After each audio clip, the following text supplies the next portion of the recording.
بسم اللہ الرحمن الرحیم۔ عزیز ساتھیوں، آج مسلمانوں کی یہ حالت ہو چکی ہے کہ مسلمانوں کو یہ معلوم نہیں ہے کہ کیا چیز حلال ہے، کیا حرام ہے، کیا جائز ہے اور کیا ناجائز ہے۔ آج مسلمان وہ کام کرتا ہے جس چیز کا دل اس کا چاہتا ہے کہ مجھے یہ کام کرنا ہے، تو مسلمان وہ کام کرتا ہے قطع نظر اس سے کہ یہ کام شریعت میں کیسا ہے۔ اس چیز کی مسلمان کو پرواہ نہیں ہے۔ مسلمان تو صرف اپنے من کے مطابق کام کرتا ہے، حالانکہ ہمیں وہ کام کرنا ہے جو اللہ اور اللہ کے رسول چاہتے ہیں۔ اللہ تعالیٰ نے قرآن کریم میں فرمایا وَمَا كَانَ لِمُؤْمِنٍ وَلَا مُؤْمِنَةٍ إِذَا قَضَى اللَّهُ وَرَسُولُهُ أَمْرًا أَن يَكُونَ لَهُمُ الْخِيَرَةُ مِنْ أَمْرِهِمْ کہ کسی بھی مسلمان مرد اور عورت کے لیے یہ بات جائز نہیں ہے کہ جب اللہ اور اللہ کے رسول اس کو کسی کام کا حکم دے دے اور اس کو اس کام میں اختیار باقی رہے، یعنی جب اللہ اور اللہ کے رسول نے کسی کام کا ہمیں حکم دے دیا تو ہمارے لیے گنجائش نہیں ہے کہ یہ کام ہم کریں یا نہ کریں، بلکہ ہمیں وہ کام کرنا ہی پڑے گا، اور جس چیز سے اللہ نے منع کیا، رسول نے منع کیا، اس کام سے ہمیں رکنا ہی پڑے گا۔ وَمَن يَعْصِ اللَّهَ وَرَسُولَهُ اور جو آدمی اللہ اور اللہ کے رسول کی مخالفت کرے گا، نافرمانی کرے گا، اللہ تعالیٰ فرماتے فَقَدْ ضَلَّ ضَلَالًا مُبِينًا تو ایسا انسان کھلی گمراہی کے اندر ہے۔ تو آج ہم کوئی بھی کام کریں تو اس کام کے اندر یہ دیکھیں ہم کہ یہ کام شریعت کے اندر جائز ہے یا نہیں ہے، اور یہ کام کرنا ہمارے لیے کیسا ہے۔ دیکھو، ایک حدیث کے اندر آتا ہے اللہ کے نبی صلی اللہ علیہ وسلم نے چند لوگوں پر لعنت فرمائی ہے، جن میں ایک ہے جسم پر گودنے والے اور جسم پر گدوانے والے۔ آپ نے دیکھا ہوگا بہت سے لوگ ایسے ہوتے ہیں جن کے جسم پر پینٹنگ بنی ہوئی ہوتی ہے۔ گودنا اس کو کہا جاتا ہے جو ہمیشہ جسم پر باقی رہنے والی جو پینٹنگ بنائی جاتی ہے، لوگ اپنے جسم کو خوبصورت بنانے کے لیے پینٹنگ بناتے ہیں۔ تو ایسے پینٹنگ بنوانا اسلام کے اندر جائز نہیں ہے، بلکہ اللہ کے نبی نے ایسے لوگوں پر لعنت فرمائی ہے۔ لیکن بہت سے لوگ ایسی پینٹنگ بنواتے ہیں، اس سے ہمیں بچنے کی ضرورت ہے۔ اسی طریقے سے ان مردوں پر لعنت فرمائی ہے جو عورتوں کی مشابہت اختیار کرتے ہیں، اور ان عورتوں پر بھی لعنت فرمائی ہے جو مردوں کی مشابہت اختیار کرتی ہوئی۔ آپ نے دیکھا ہوگا بہت سے لوگ ایسے ہیں، کتنے مسلمان جو سر کے اندر جو ہے بڑے بڑے بال رکھتے ہیں اور چوٹیاں رکھتے ہیں۔ کتنے مسلمان ایسے ہیں جو کانوں کو چھدوا کے رکھتے ہیں عورتوں کی طرح، کانوں کے اندر بالیاں پہنتے ہیں۔ حالانکہ ایسے لوگوں پر اللہ کے نبی نے لعنت فرمائی ہے۔ مرد کے لیے جائز نہیں ہے کہ وہ عورتوں جیسے شکل و صورت بنائے۔ بھائی، بال کو لمبا کرنا، بال کو طویل کرنا یہ عورتوں کا کام ہے، کانوں کو چھدوانا یہ عورتوں کا کام ہے، مردوں کا کام نہیں ہے۔ لیکن بہت سارے مسلمان اس بات پر کبھی غور و فکر نہیں کرتے کہ ہمارے بارے میں حدیث میں کیا آیا ہے، اسلام اس بارے میں کیا کہتا، نہ تو ہم نے کبھی جانا اور نہ جاننے کی کوشش کی۔ تو اس چیز سے بھی ہمیں بچنے کی ضرورت ہے۔ عورتوں کو دیکھا جاتا ہے کہ عورتیں بالوں کو چھوٹا کرواتی ہے، مردوں جیسا لباس پہنتی ہے، تو ایسے عورتوں پر بھی لعنت فرمائی گئی ہے۔ اور حدیث کے اندر جو ہے کئی لوگوں پر کئی جگہ پر جو ہے لعنت فرمائی ہے۔ ایک جگہ فرمایا کہ سود کھانے والے اور سود کھلانے والے دونوں پر لعنت ہے۔ سود کہا جاتا ہے ربا کو، یعنی بیاج کو۔ بیاج کھانے والے اور بیاج کھلانے والے دونوں پر حدیث میں کیا ہے، لعنت فرمائی ہے۔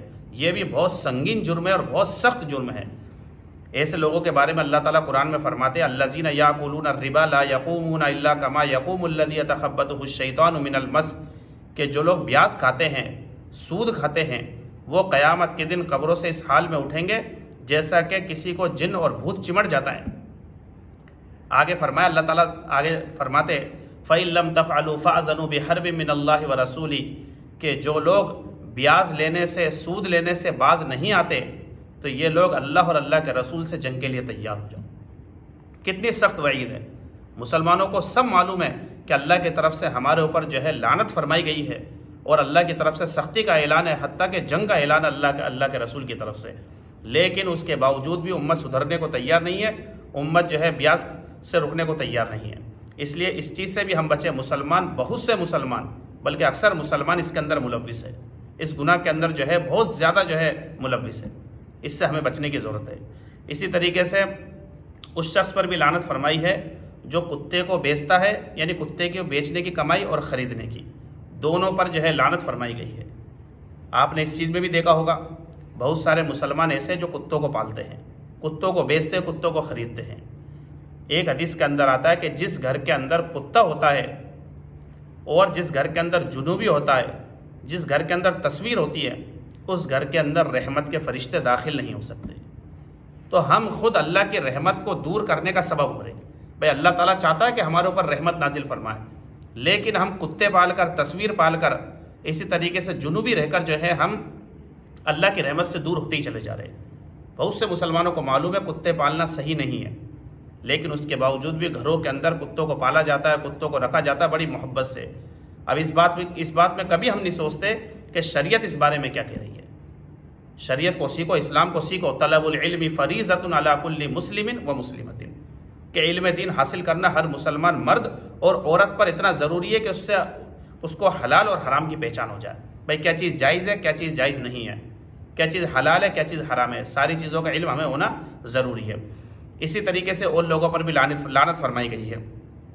یہ فرمایا کہ تصویر بنانے والا، جو آدمی تصویر بناتا ہے اس پر بھی حدیث کے اندر لعنت فرمائی گئی ہے۔ جیسا کہ میں نے ابھی بتلا دیا کہ تصویر جس گھر کے اندر ہوتی ہے رحمت کے فرشتے اس کے اندر داخل نہیں ہوتے ہیں، تو تصویر بنانے سے بھی جو ہے ہمیں بچنے کی ضرورت ہے۔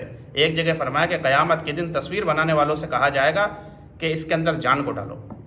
بتاؤ ہم کیسے جان ڈال سکتے ہیں؟ یہ تو جان ڈالنا تو اللہ کے اختیار میں، اللہ چاہتا ہے جو کرتا ہے، تو اس سے بھی ہم بچیں، کیونکہ دنیا کے اندر سب سے پہلے جو ہے ابتدا ہوئی ہے شرک اور کفر کی، وہ بھی تصویر کے ذریعے ہوئی ہے۔ کیونکہ قوم نوح کے اندر جو ہے بڑے بڑے آدمی تھے، 5 ود، جو ہے قرآن کے اندر اس کا ذکر ہے نا، ود، یغوث، یعوق، نصر اور سوا، یہ 5 بڑے بڑے بزرگ گزرے ہیں۔ تو یہ جب یہ دنیا سے چلے گئے تو ان کی قوم نے جو ہے ان کے مجسمے بنائے، ان کی تصویر بنائی۔ شروع میں ان کا ادب احترام کرتے تھے، پھر ان کی آنے والی نسلوں نے جو ہے شرک کفر شروع کر دیا۔ تو یہ ساری کی ساری چیزیں ایسی ہے جس سے ہمیں بچنے کی ضرورت ہے۔ ہاں، اسی طریقے سے زنا کی کمائی کرنے والوں پر بھی جو ہے لعنت فرمائی گئی ہے کہ جو عورت زنا کرتی ہے اور اس سے مال حاصل کرتی ہے، پیسے کماتی ہے، ایسی عورتوں پر بھی کیا ہے؟ لعنت ہے۔ تو دین دیکھو ہم سب کی ضرورت ہے، دین ہمارا محتاج نہیں ہے بلکہ ہم دین کے محتاج ہے۔ ہماری ذمہ داری بنتی ہے جس طریقے سے دنیاوی جو قانون ہوتا ہے، دنیاوی جو لو ہوتا ہے، اس کو سیکھنا ہماری ذمہ داری بنتی ہے کہ اس کام کو کرنے سے جو ہے یہ کام صحیح ہے، یہ غلط ہے۔